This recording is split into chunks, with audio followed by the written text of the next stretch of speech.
Welcome back. If you're looking for part 1 of this video, just click the link at the top right. Otherwise, let's get going. Let's talk about blockchain and cryptocurrency today. Blockchain is a relatively simple technology that saves a copy of transactions on every participating computer in the network instead of on just one or a few databases or servers, which creates a whole number of benefits, including decentralization, transparency and trust, immutability, high availability, highly secure, simplification, faster settlements, and cost savings. I won't get into all those details because my assumption is you're already familiar with the benefits of blockchain and cryptocurrency. Now, cryptocurrency is virtual currency that's deployed on blockchain. So cryptocurrency is, in essence, virtual currency. What determines the value of any currency? Well, it's supply and demand.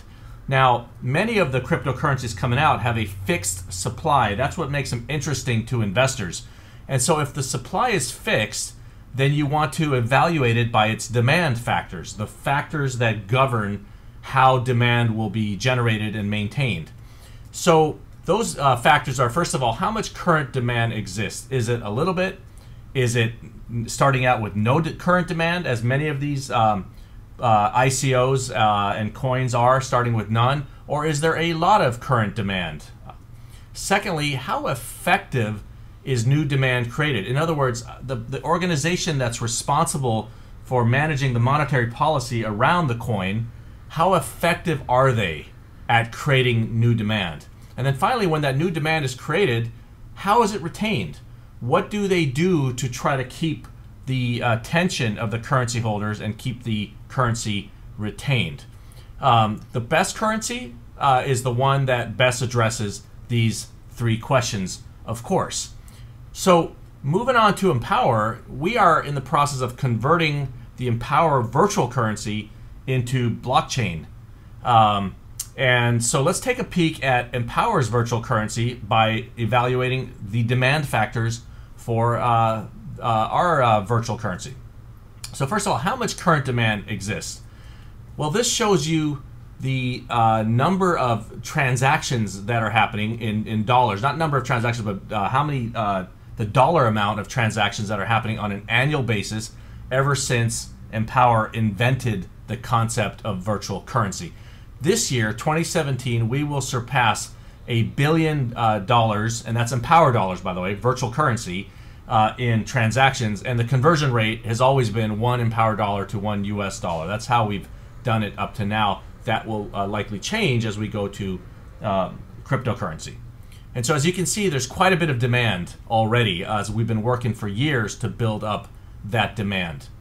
Secondly, how effective are we at creating new demand? Well, let's get right into it. empowr lowers the bar, as you know, for earning or minting currency. So on Bitcoin, people can set up servers and run specialized software to mint and basically earn Bitcoin. Well, as you probably know by now, empowr has spent years coming up with a way to allow people to, in essence, mint currency by selling or sharing virtually anything that's legal to sell, products or services. And we've made it really, really easy to be to do that. And then we further lowered the bar for people that don't have something to sell by just allowing folks to earn just by posting and sharing content. So in essence, doing the kinds of things that they're doing in social media. So that means the 2 billion people that have already been trained by Facebook and other social media platforms, those people know exactly what they need to do to mint currency on empowr. They just have to post and share content. That's how much we have lowered the bar to make it easy for everyone to participate. Secondly, we are launching a competitive marketing process. So let me explain that. Consider this simple marketing message. Earn by posting and sharing. Something that, like I said, 2 billion people know how to do. The power of this message is that it promises the most basic of needs, earnings, money, for doing what the masses already know how to do, as we discussed, post and share, and they're currently spending hours doing every day, right now, for free. And so that's the power of the message, but it is the simplicity of the message that uniquely enables Empower to set free hundreds of different marketing companies without needing to micromanage their messaging, their ads, or their process, unleashing a competitive marketing process. So what happens in this process is in every country, we will invite 5 or 10 different marketing companies to participate. Each firm receives a portion of our marketing budget based on their cost of user acquisition. So as you can see here, if a firm is bringing in users at 50 cents into Empower per new citizen, this indicates the size of the budget they receive from us. Now, if they're able to get that to 40 cents per citizen, as you can see, their budget goes up significantly. And of course, how they make money is about 10 to 15% of the budget. And so to get their own revenues from this size to this size, they would need to figure out how to get the cost of user acquisition down. And so as they compete to drive down the cost of user acquisition, their portion of the marketing budget increases. And so they're all competing to get a greater and greater portion of the marketing budget in order to increase their revenues by lowering the cost of acquisition for us. We're currently bringing on users at about 50 cents per user, and that's earned back in one single quarter.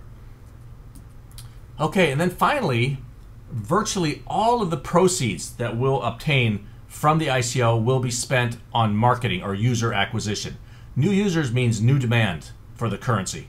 So this is growth capital. This is not high-risk innovation and development capital. Most of the ICOs you see out there are saying, give us a bunch of money, we're going to go off and we're going to build these products. Well, I'm here to tell you that always takes longer than people think, and it's very high risk because the chances that they actually get to a place where the product is amazing and they innovate their way to something that works all around is very low. In fact, we have been working on this for many years, as you know, to arrive at this place.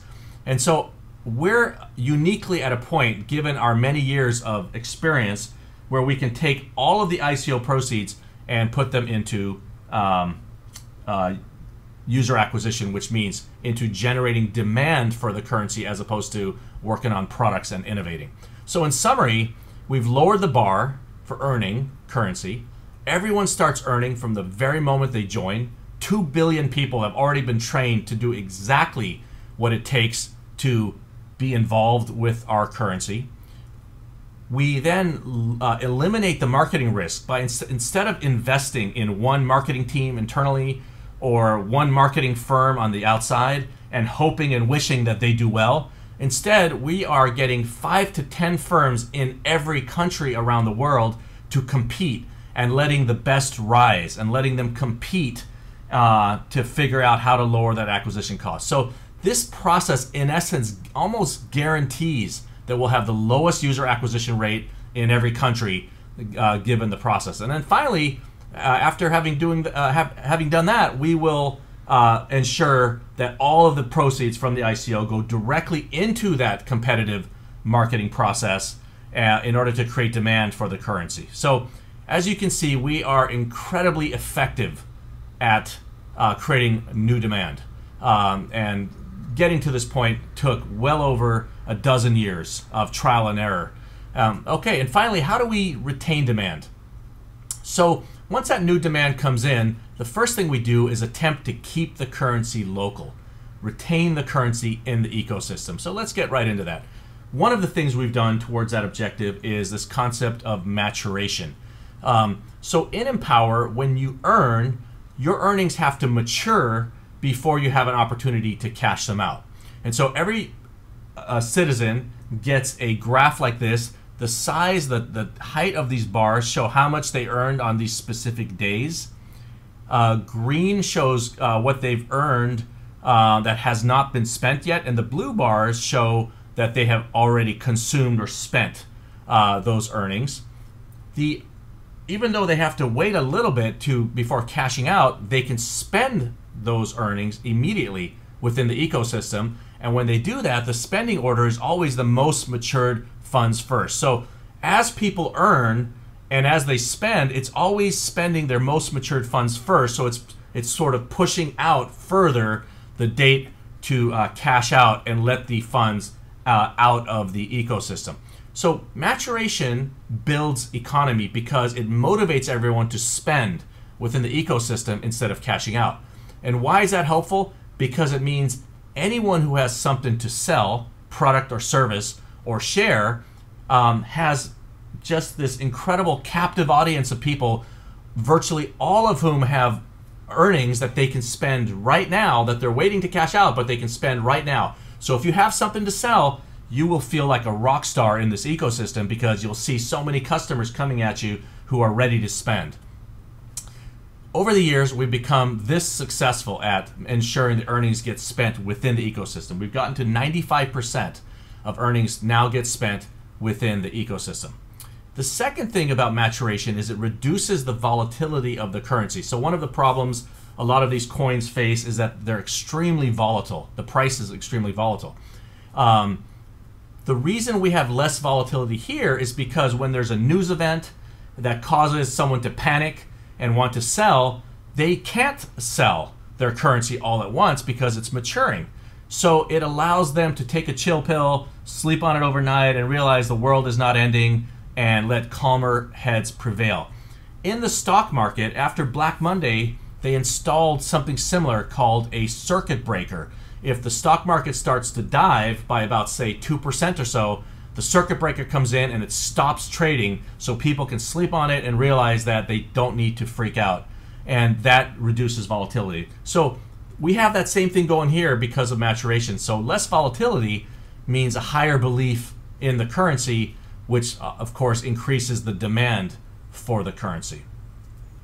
Okay, so the second way we retain demand for the currency is through building trust and engagement between our currency holders, which creates lock-in for them. Let's explain how this works. So taking a peek at Facebook's strategy, they maximize users' attention to advertisers. That's what they're out to do.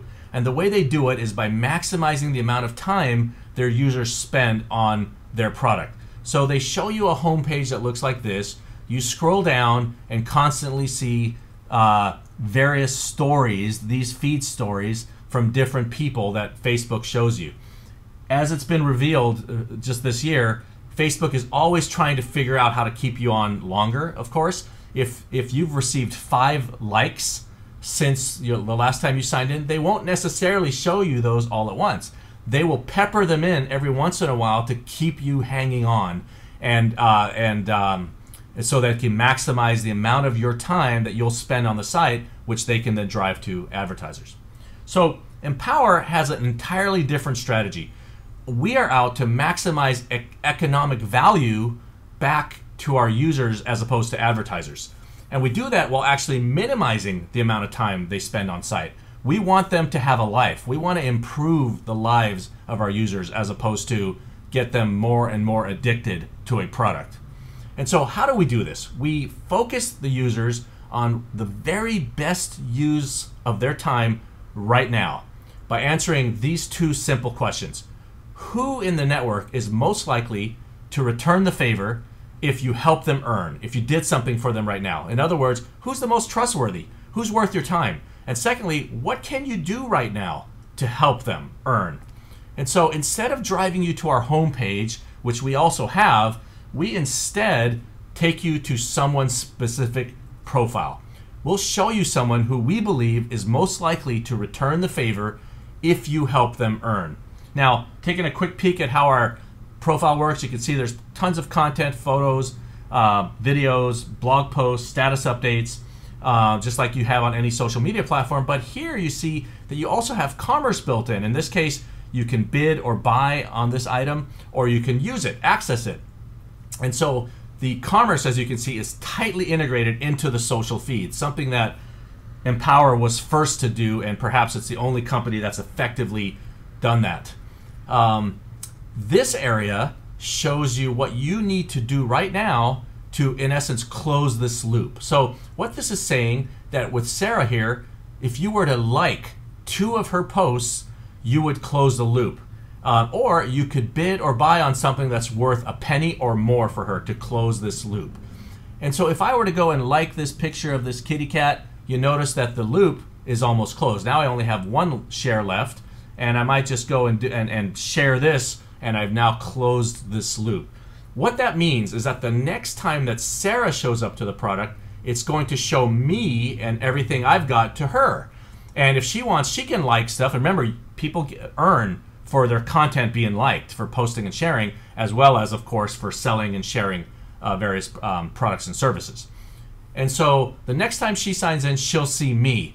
And as we go back and forth with each other, what's happening is we're building trust.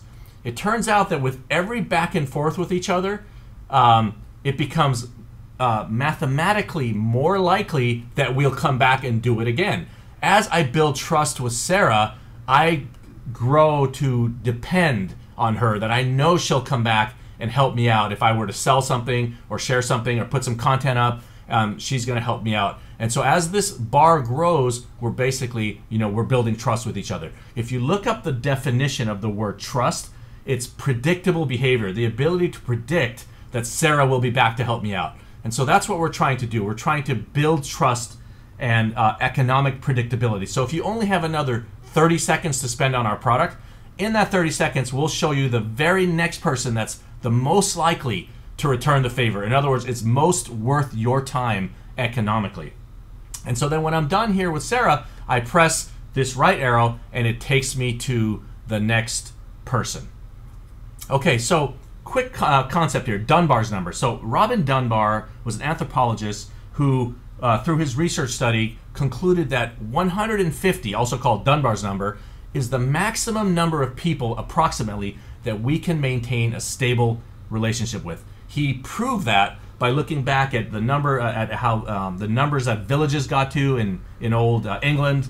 Right when a village got to about 150 people and everyone sort of knew each other, if somebody new came into the village, generally speaking, somebody would leave. The villages sort of peaked out at 150 people. Army platoons are most effective at 150 people. Companies, technology startups are most effective at around that number. And so what that has to do with, he proved, it has to do with the size of the human brain's neocortex and your long-term memory. In fact, he showed that all different species, from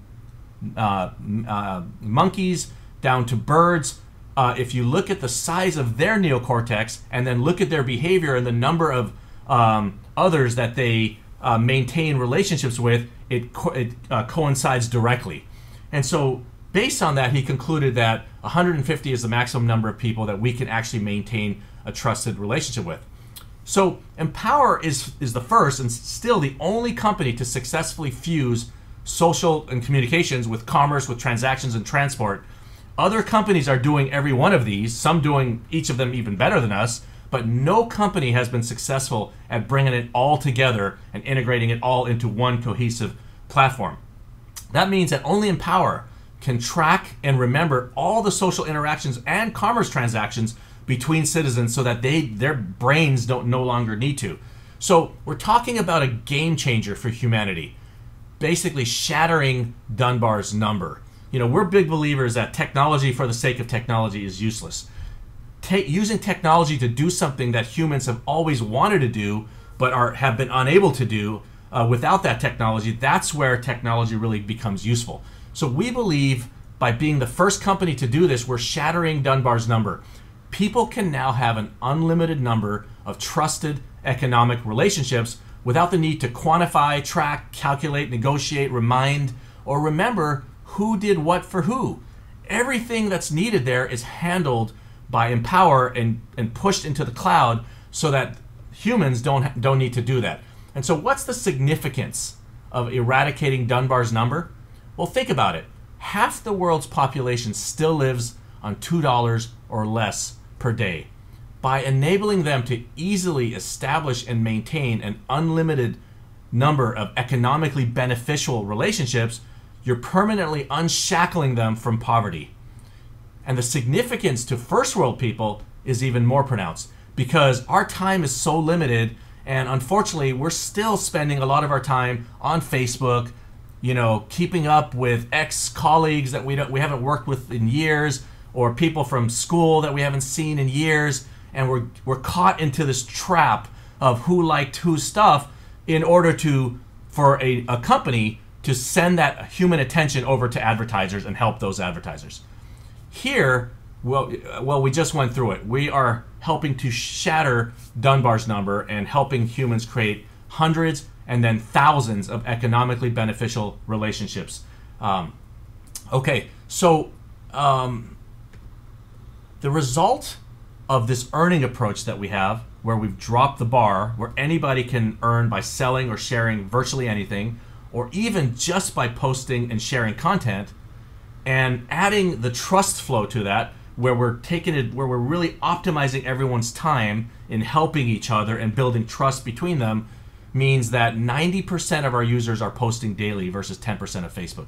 People are incredibly engaged on Empower, and that's why, because we're helping improve their lives as opposed to just trying to get them addicted so that we can take as much time of theirs as possible and drive that to third parties in order to create a few billionaires and a few millionaires here at this company. The unbreakable network effect that's generated by this is something that's worth talking about. In other words, as our users, our citizens, build trust with each other, it becomes harder and harder for them to want to leave. If another platform showed up and started offering something similar here, well, if you've been on this platform even for just a few weeks and you've built trust with tens, if not hundreds of people, well, you don't want to leave and start fresh somewhere else. So it creates this incredible lock-in.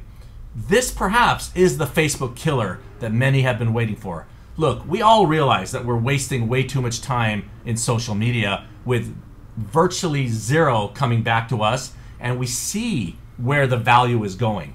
We see what it's doing for not just big corporations, but for the people that are running these companies.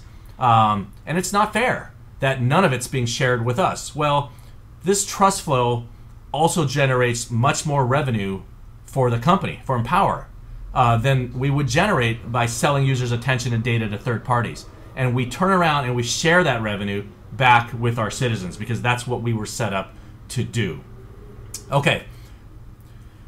In essence, the one more thing I should point out, it also blocks fake news. Notice that you don't have fake news in this because we're not allowing people to do that sort of thing. And finally, it also blocks the echo chamber that we see in social media that's dividing people and crippling politics. This trust flow is an answer to those things. All right, let's move on to the third aspect of how we retain demand for the virtual currency. One more point to point out about currency accessibility. Of course, earlier we showed this and we explained how anybody can sell or share anything. We've enabled them through all these technologies that we built. But there's one thing missing. When you lower the bar that much for anybody to be able to sell or share anything, you're allowing people in that many of which, couldn't have started a business without these tools. Well, there's one last thing that we may have forgotten, and that is, where do they get their customers from? Well, this trust flow brings you hundreds of visitors daily to your profile to see the things that you're selling or sharing or the content that you're posting. And so it brings them hundreds of visitors to help them earn.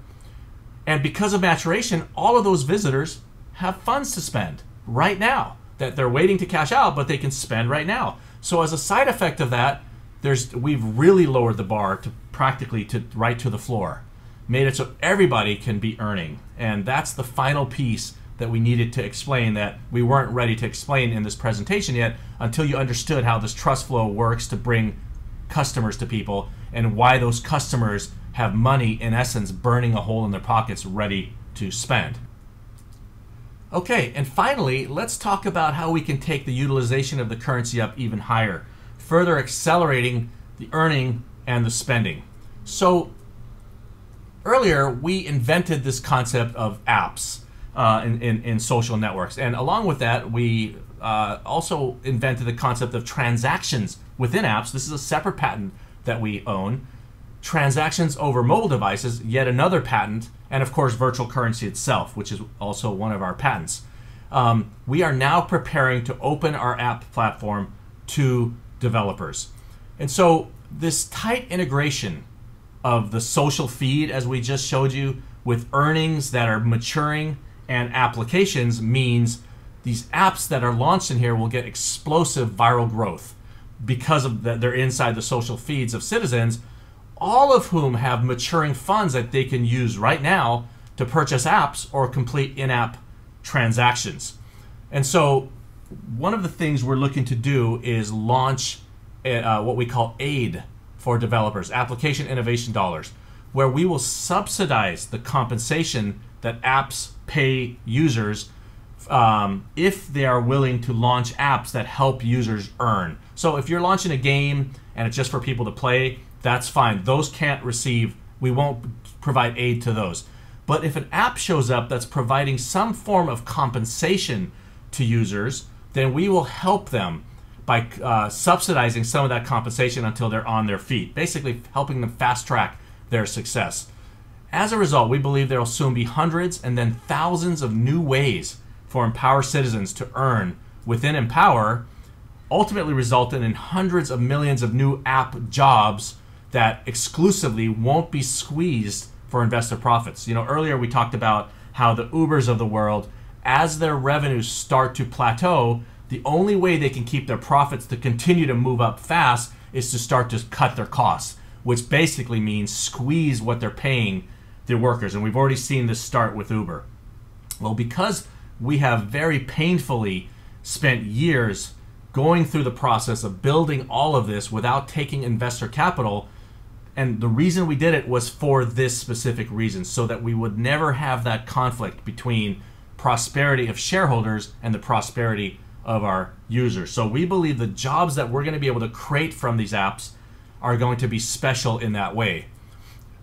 Imagine for a moment many different Uber or Airbnb or many other clones competing in the Empower ecosystem. I welcome you to Google Uber clone or any other app out there, and you'll find a bunch of them for sale for just a few $1,000s, as low as $1,000 or $2,000 or $3,000 that you can buy. The apps are perfect. The only thing they're missing is any kind of traffic or users in them. So you take one of those and you plug it into this platform. We will subsidize what these apps pay their workers at first to help them get on their feet, as well as bring them traffic, again, all of whom have money, in essence, burning a hole in their pockets. And so we believe that this captive audience that will bring them, that have maturing funds that they can immediately spend on or in these apps, will basically means these apps will be able to succeed much more quickly. Millions of consumers on Empower will favor apps within Empower because of that reason. If I have an Uber app that I need to spend cash in, or have this competing app within Empower that I can spend these funds that are maturing that I can't cash out yet, but I can spend right now, well, of course I'm going to favor using that app. And so because of that, we think this gives a strategic advantage to apps that helps them achieve the network effect lock-in faster. It helps them break the lock-in that other apps like Airbnb or like an Uber or many of the others have already achieved, because of, again, these consumers have maturing funds that they can spend right now inside these apps. Okay, so in summary of how we retain demand, first, we keep the currency in the ecosystem through maturation, which helps build economy, make sure that anybody has something to sell, finds customers that are ready and willing to spend, and maturity also helps near eliminate volatility, because when there's a news event that makes people want to freak out and sell, they can't, and calmer heads prevail.